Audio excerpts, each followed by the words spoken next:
네, 안녕하십니까. 삐딱 토크 시작하겠습니다. 먼저 나와주신 분 소개해드리겠습니다. 이상식 충북 도의원님 오셨습니다. 네, 안녕하세요. 안녕하세요.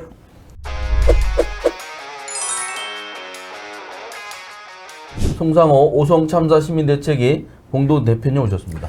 반갑습니다. 네, 반갑습니다.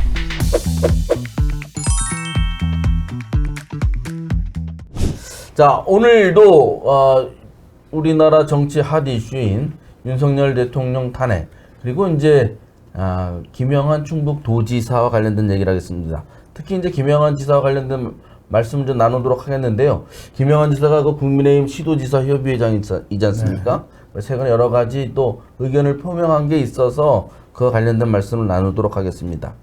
이분은 3월만 되면 이슈를 선정을 하는데, 이번에도 3.1절에 페이스북에 글을 올렸어요. 나는 탄핵 찬성하라고 내가 언제 했냐. 요점으로 얘기하면 작년 12월 12일 날 페북에 뭐 표결에 참여하라고 한 건 표결하라고 한 거지 찬성하라는 거 아니다 라고 얘기를 해가지고 또 그게 또 이슈가 됐어요. 근데 좀 뒤늦지 않습니까?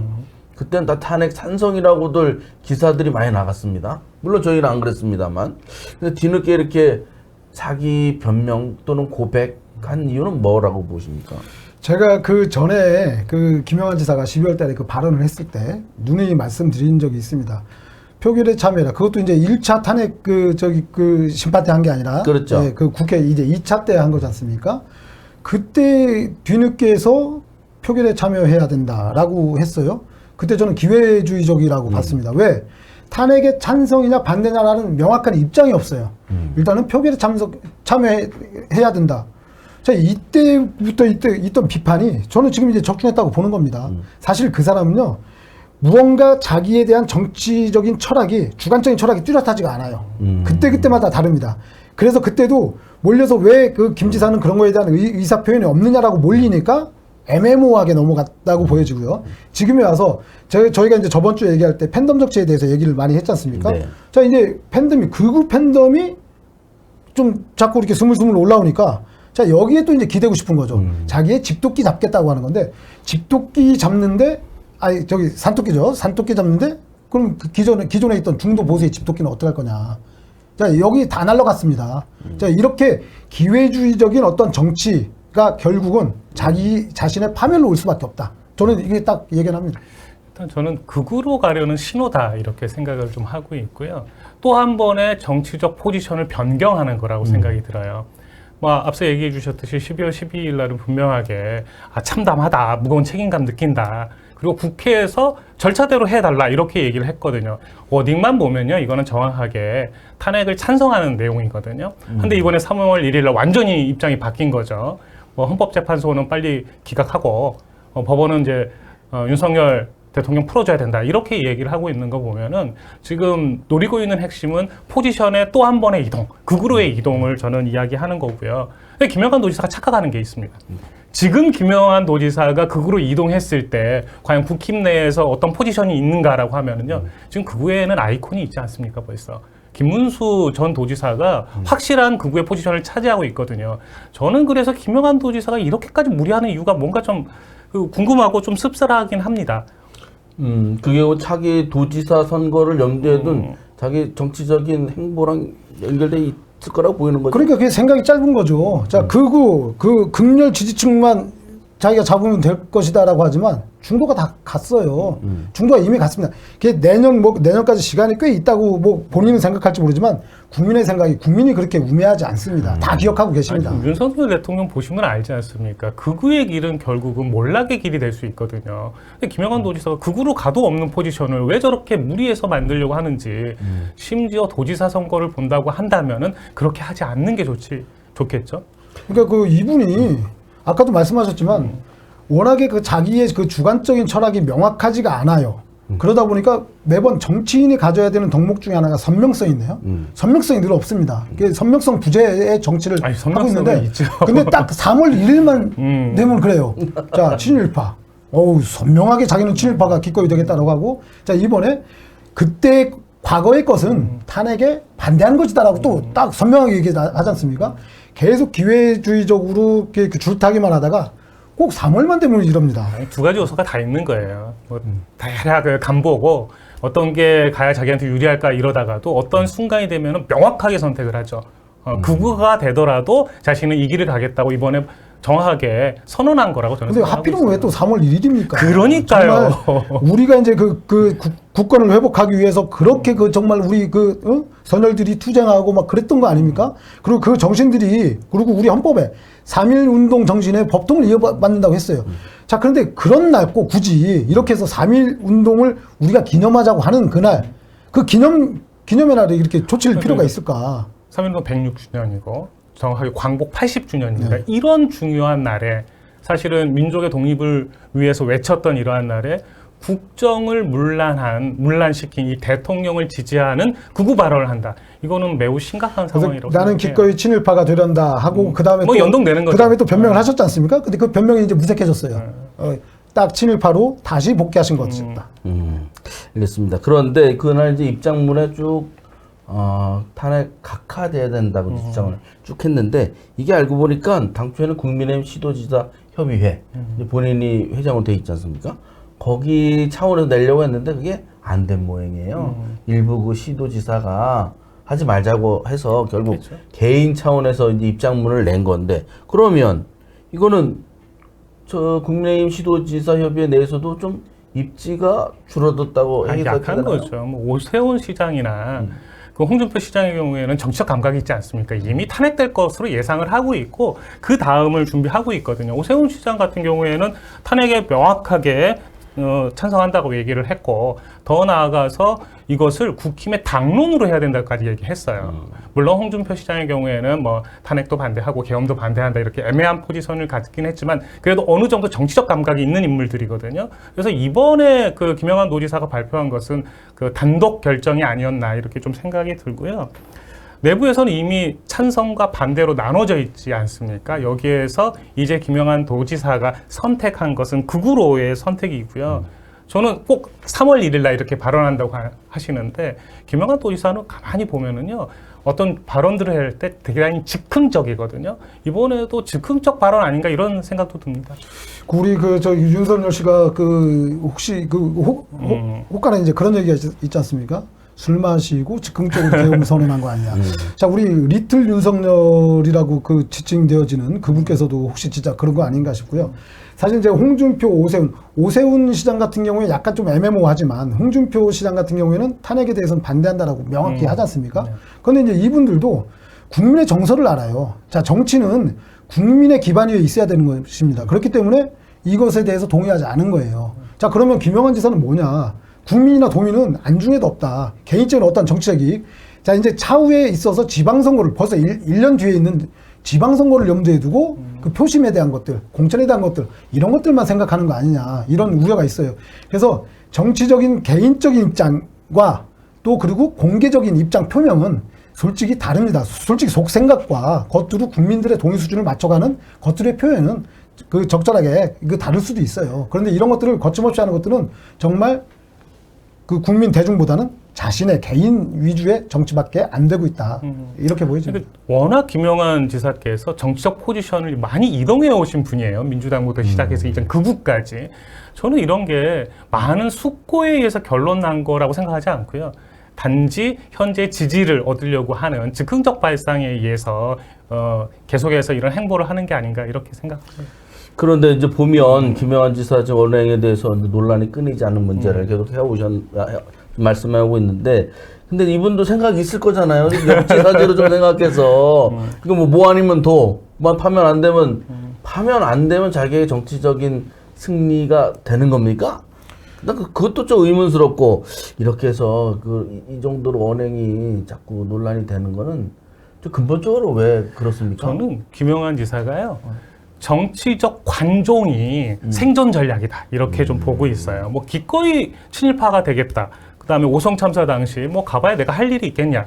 그리고 멍청도를 실현해서 장마치 1억 명이 뭐 우리 그 찾아오는 정원을 만들겠다. 이거 엄청난 실수하는 발언들이지 않습니까?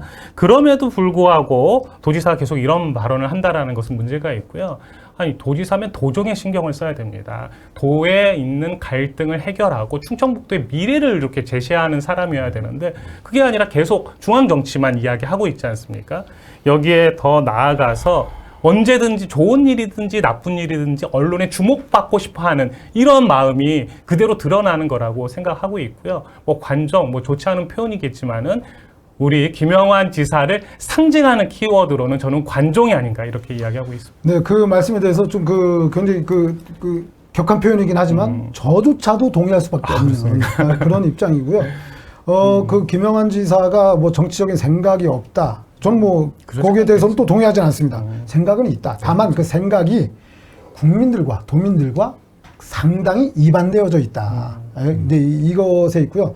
도정, 그러니까 이분이 한마디 한마디 얘기하는 것 이것만 보고 할 게 아니라 도정 전반에 대한 운영과 같이 한번 보면요. 정말 엉뚱하게 그지 없는 일들이 한두 개가 아니지 않습니까? 그렇기 때문에 이분의 생각은 정말 특이하다, 다르다, 관종과 비슷하다. 좀 관종이기 때문에 인지도를 올리는 것은 충분하죠. 전국적 인지도가 있습니다. 김영환 도지사는. 근데 그게 지지율과 연결된다? 이건 또 다른 문제죠. 이번에 998을 선택한 것은 오히려 생존에 불리한 전략인데 계속 이런 생각이 듭니다. 그 손인석 전 삐딱 토커 여기 있다 가신 분.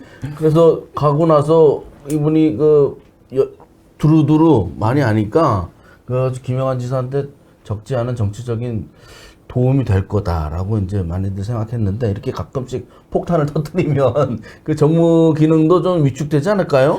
그러니까 그 지사가요, 그 정무 라인을 이렇게 새로 발탁을 했지 않습니까? 그리고 기존에 있는 정무 라인도 많고, 그럼 이 정무 라인이 자기의 어떤 정치적인 방향성 이런 거 가는 데 있어서 조언도 되고 해줘야 돼요. 그리고 조언을 받아야 되죠. 그런데 이 정무 라인들이 지사가 저질러 놓은 걸 수습하기에 바쁜 정말 이게 그 뒷청소만 하고 있거든요. 이래서는 정말 도정에 이익이 없다. 그래서 김영환 지사가 정말 그 정무 라인에 대한 어떤 그 생각의 변화, 그리고 이 활용도에 대한 어떤 그 생각에 정말 획기적인 변화를 갖지 않으면 정말 우리 도민들은 지금까지처럼 계속 화병이 날 것 같다. 정치적 리더 중에 가장 무능한 리더가 사실 참모의 의견을 무조건 무시하고 즉흥적 행동을 하는 리더예요. 지금 보면은요, 원래 정무라인 참모들의 의견들을 받아서 잘 숙고해서 선택하는 것이 아니라, 그래, 니들은 얘기해라. 그리고 나서 나는 사고 치겠다. 이게 뭐, 김영환 도지사의 정치적 감각이기 때문에 참 답답하죠. 그렇죠. 정치는 일단 그 선택받은, 그러니까 그 우리 도민들한테 그 권력을 위임받은 사람은 한 명이에요. 투표를 위임받은 사람은 지사입니다. 그래서 지사가 모든 것들을 그 주도할 수는 있어요. 자, 그런데 이런 것들이 오류를 범할 수 있으니 거기에 같이 그 동행하는 우리 정무라인들의 역할이 굉장히 중요하다. 근데 그 역할을 할 수 있는 사람들의 역량은 충분한데 지사 자체가 그것을 받아들일 수가 없는 그런 형국이 되어 있습니다, 지금. 네, 정무라인이 반성을 해야 되는 시기 아닌가 이렇게 좀 보입니다. 정무라인이 반성하는 건지 네. 최진영 보좌관이 요새 페이스북에 알 듯 모를 듯한 글을 자꾸 올려요. 이게 무슨 글인지 모르게 뭔가 이게 과거도 회상하는 것 같고 수능 문제보다 더 힘들어요. 아니, 보셨죠? 네. 도지사님을 잘 보필하고 설득해야 되는데 이게 전혀 안 되는 것 같아요. 아니 근데 그 김영환 지사가 그 12월 12일에 탄핵 표결 임하라고 할 때는 제가 듣기로는 김수민 정부 부지사가 그쪽으로 이제 찬성하는 뉘앙스 쪽으로 쓰는 게 좋지 않겠냐. 라는 이제 그 건의를 받았다는 소식도 있었어요. 근데 그때 12월 12일 날 그때 글을 올렸을 때요. 그걸 이제 찬성으로 보신 분들도 꽤 있으시네요. 저는 아까도 말씀드렸지만 그때 저는 이것은 찬성의 표현이 아니다. 정말 이 사람이 자기가 시간을 자기한테 맡겨진 시간을 피해가기 위한 하나의 수단이었다. 그 수단적인 표현, 진짜 그 언어의 마술사 아닙니까? 또 우리 김영환 지사. 진짜 그래서 거기에 대해서 진정성이 없다라고 저는 보여졌고요. 그 진정성이 없는 것들이 대체적으로 도정에도 전반적으로 깔려 있다. 그리고 이제 아까 그 정무라인 얘기했는데, 자, 정무라인들이 보면 사실은 지사가 임명한 사람들이에요. 그런데 이 사람들이 저희의 얘기를 들어주십시오 하고 강제할 수 없습니다. 들으려고 하는 사람의 자세가 더 우선되어져야 되는데 김 지사는 본인의 자세가 안 되어 있기 때문에 정무라인이 그 역할을 못하고 있다. 이렇게 보이죠. 김주민 부지사께서는 걱정 안 하셔도 되겠네. 만약 그렇게 건의했다 해도 뛰는 사람이 나는 사람처럼 표현을 했기 때문에 알겠습니다. 그러면 윤석열 대통령이 만약에 탄핵돼서 파면되면 김영환 지사의 태도는 당장 어떻게 해야 할까요? 저는 그때는 비로소 당분간은 도정이 좀 편안할 것이다. 왜? 이 양반이 이제 할 말을 잃을 거예요. 그동안 설화에 그렇게 시달리지 않습니까? 이 사람의 말 한마디 때문에 정말 많은 불필요한 논쟁들이 많이 있었는데 일단은 당분간은 아마 아무 얘기도 안 하실 거예요. 그래서 당분간은 정말 도정이 안정적일 것이다. 이렇게 탄핵이 보여집니다. 기각되면. 일단 뭐 그렇다고 해가지고 어떤 큰 흐름의 정치적 흐름에 변동이 있을 건가 그렇지는 않다고 생각하고요. 일단 극우의 포지션은 아직까지도 뭐 김문수가 있고 설마 이제 기각될까 뭐 걱정은 있지만 기각되면은 윤석열 중심으로 해서 모든 것이 다시 뭉치는 거거든요. 정치적 포지션은 없다고 보는 게 맞다고 생각을 합니다. 정치가 이제 저희 나라에는 정치가 이제 사라진다라고 봐야 될 것 같습니다. 그렇게 하면 그러면 법치를 다 무시한 거고요. 그렇기 때문에 이제 정치에 대해서 우리가 뭔가를 논한다? 어떤 정치적인 행위를 한다? 이것에 대한 의미는 전혀 없어진다. 저는 무조건 탄핵은 인용될 거라고 생각하고요. 근데 문제는 그 다음이 있죠. 김영환 도지사가 그 다음 행보를 어떻게 할 거냐라고 했을 때 뭐 도지사직을 집어던지고 대통령 선거에 출마하겠다. 저는 이런 건 못할 거라고 생각해요. 왜냐하면 미래가 불투명하잖아요. 확실하지 않는 거에 정치적 미래는 걸지 않을 거라고 생각하는데 문제가 있습니다. 그리고 나서 이제 뭐 할까라고 했을 때 사실 정치적 행위를 계속하겠다, 정치적 투쟁을 하겠다, 이러면 곤란해지거든요. 즉, 폭력을 선동하는 방식으로 나아갔다가는 이제 위험해지는 일이 발생할 수 있습니다. 지금 헌법재판소나 국회가 투쟁하겠다, 이러면 큰 문제가 될 건데, 제발 도지사님, 아마 중앙정치를 이제 그만하셨으면 좋겠어요. 아마 그 단체장이기 때문에 어떤 선전선동의 적극적인 역할은 일단 힘들 것이다.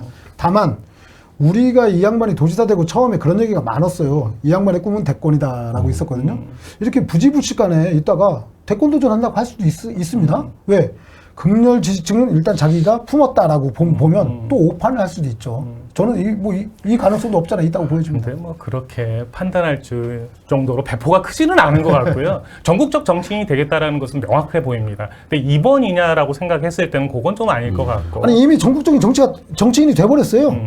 그 도지사 집권하고 뭐 1년 만에 저도 그런 연락 받은 적이 있습니다. 야, 충북이 유명해졌어. 왜? 지사 때문에. 이런 전화 받은 사람들 아마 도민들 많을 겁니다. 저 얘기 들은 것도 꽤 많아요. 요새 김영환 지사가 자유민주주의에 관련된 공부를 하고 있다고 해요. 그러니까 그 공부의 결론이 어떻게 날지 지켜봐야 될 것 같고요. 어쨌든 김영환 지사는 뭐 이래나 저래나 무슨 있거나 없거나 항상 논란의 중심에 있어서 걱정이 좀 많습니다. 삐딱토커로서 김영환 지사에게 좀 뭐 충고라고 할지 건의사항이라고 할지 해주실 말씀은 어떤 게 있을까요? 일단 도지사면은 도정에 제일 먼저 신경을 써야 되는 것이 기본이라고 생각을 좀 하고 있습니다. 할 일이 많이 남아 있잖아요. 좀 충북 인재평생교육원 그 고가 건물 매입 사건도 있고 오송 참사 문제도 아직 해결되지 않았습니다. 거기다가 청풍교 문제 등 산적해 있는 일들이 너무 많아요. 이번에 특이한 사업을 하나 하더라고요. 일하는 바퍼라는 사업이 있습니다. 이게 보니까 3시간 한 달 정도 일하게 되면 매일 3시간씩 한 달 정도 일하게 되면 30만 원 정도를 온누리 상품권으로 준다고 해요. 한편으로는 긍정적이죠. 어르신들과 장애인분들에게 수입을 늘린 일이지 않습니까? 근데 문제는요, 지금부터죠. 보통 뭐 이럴 경우에는 요즘은 최저임금 정도를 맞춰주는데 최저임금의 절반밖에 되지 않는, 즉 아주 질 나쁜 일자리를 만들고 있는 거거든요. 여기에 대해서 도에서 좀 더 신경을 세밀하게 썼다라면 더 다른 방식으로 세팅할 수 있었을 텐데라는 안타까움이 있고요. 더 심각한 건요. 일하는 바퍼를 주도하고 있는 몇몇 인물들이 극우 인물이라는 거예요. 한 분 같은 경우에는 페이스북에 계속해서 극우 입장을 이야기하고 있고요. 더 나아가서 극우 집회에 참여했던 것을 자랑하고 있거든요. 차기 선거와 연결을 시켜 생각한다면은 지금 김영환 도지사가 극우 세력과 손을 잡고 선거를 준비한다, 이런 얘기 나오기 딱 좋거든요. 다시 한번 이야기 드립니다. 도지사님, 제발 극우하고 손잡는 이런 정치 하지 마시고 도정에 신경 써야 되지 않나 이렇게 이야기 드려봅니다. 그 김영환 지사 아예 극으로 몰아버리는데 완전 극우죠, 이제. 보내버렸는데 그 저 이재명 대표가 중도 보수하면서 국민의힘을 저쪽으로 보냈는데 알겠습니다 일단. 네. 그 김영환 지사가 그 극렬 극우를 선택한 거는 본인의 그 선택이기 때문에 그걸 뭐 부정할 수 없을 것 같습니다. 그 다만 그 지사께 또 이제 현직 도의원으로서 좀 부탁을 드린다면은 정말 이제 그 지사님의 그 남은 임기 내에 제가 이런 그 비판적인 발언을 안 할 수 있었으면 좋겠습니다. 그리고 어떤 그 정당에 소속돼 있고 정치인이기 때문에 정치적인 행위를 하는 것들은 누가 뭐라고 할 수 없습니다. 그렇지만 이제는 어떠한 그 논쟁을 만드는 정치적인 행위보다는 정말 도민과 도정에 신경 쓰는 그런 그 지사가 되어주시기를 정말 간곡히 부탁드리겠습니다. 네. 그 여기에서 그 일하는 바포 관련해서 하는 말씀 드리면 저희가 보도를 했습니다만 하여튼 어르신들 엄청 좋아해요. 좋아하죠. 문제는 뭐냐? 이게 만약에 일회성이나 선거용으로 해서 뭐 내년 올 연말이나 내년 초에 끝나면 그 어르신들의 허탈함, 좌절감이 엄청 클 것 같다. 이게 이제 그 운영하는 봉사단체 분들의 말씀인데 이걸 어떻게 아까 뭐 진랄뻔 일자리라도 말씀하시고 했는데 이 대안을 저 의회 차원에서 좀 모색을 하셔야 될 것 같아. 나중에 누가 뭐 도지사가 누가 되든 간에 이게 지금 어르신들 가슴에 불을 지펴놨어요. 이거 못 끕니다. 네, 그래서 이제 그 일하는 바포 이제 거기에 대해서 이제 장점도 많고 또 단점도 이제 보입니다. 그렇기 때문에 그런 것들을 좀 체계적으로 좀 보완하고 앞으로 그 좀 지속적으로 좀 진행할 수 있도록 저희 위원회에서 이번에 그 조례를 그 입법 발의했습니다. 그렇습니다. 네. 그러면 한번 같이 어떻게 잘 진행될지 지켜보도록 하고 김영환 지사 저희가 매번 이렇게 충고도 하고 이렇게 하는데 또 참고를 많이 해주길 바라고 그 저 손인석 정무특보 역할을 잘 해야 될 건데 기대 반 걱정 반 그렇습니다. 오늘 고맙습니다. 네, 감사합니다.